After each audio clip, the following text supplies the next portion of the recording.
Hey guys, this is day 8 of learning calisthenics. இன்றைக்கி அண்ணன் பிறந்தநாள் பிரச்சனைனால தான் போச்சு. காலையில் 5 மணிக்கே எழுந்துச்சி காலேஜுக்கு ஃபுட்பால் ஆட கிளம்பிட்டேன். காலேஜில் இன்றைக்கி தான் ஃபுட்பால் சேர்ந்தேன். ஸோ ஃபஸ்ட் டேன்றதுனால சீக்கிரம் கிளம்ப வேண்டிய டைம். காலைல அப்புறம் போக வழியில் சரியான வியூ பார்க்க நல்லா இருந்துச்சு. அப்புறம் காலேஜ் ரீச் ஆனதும் ஃபுட்பால் ட்ரைனிங் முடிச்சுட்டு சாப்பிட உட்காந்துட்டேன். ஃபுட்பால் ஆடுறதே வீடியோ எடுக்கவில்லை. பிறகு காலேஜ் முடிஞ்சதும் பசங்க எல்லாம் அசம்பிள். எதுக்குன்னு கேட்டிங்கன்னா, இதுக்கு தான் கேக் வெட்டேன். கேக் எனக்கு ரொம்பவே பிடிச்சிருந்தது. ஆனால் என்னால் டயட் காரணமாக என்னால் சாப்பிட முடியவில்லை. அப்புறம் என்ன, கேக் வந்துடுச்சு, பசங்க வந்துட்டாங்க. இனிமேல் கட்டிங் தான். என் பிறந்தநாளை ஸ்பெஷல் டே ஆக்குன பட்டீஸ், லவ் யூ டா பாய்ஸ். செலிப்ரேஷன் முடிஞ்சதும் பசங்களோட ஒரு ஃபோட்டோ.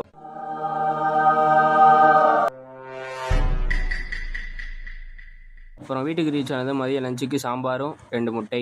அதில் ஃபுட்பால் ஆனதால டயர்டாக இருந்துச்சு. சரி ஒரு நேப் போடலான்னு பார்த்தேன். அப்புறம் ட்ரெஸ் எடுக்கணும்னு கூட்டாங்க, கிளம்பிட்டேன். அப்புறம் அங்கே போய் கலெக்ஷன்ஸ்லாம் பார்த்துட்டு நம்மளுக்கு பிடிச்ச ஒரு 2 சட்டையை எடுத்துக்கிட்டு அங்கேருந்து ஸ்ட்ரெயிட்டாக பசங்களோட சாப்பிட போயிட்டேன். நைட்டு டின்னருக்கு ஒரு பிளேட் பிரெட் ஆம்லேட்டும் ஒரு கிளாஸ் பாலும் சாப்பிட்டு இன்றைக்கி நாளை முடிச்சிட்டேன். பாய்.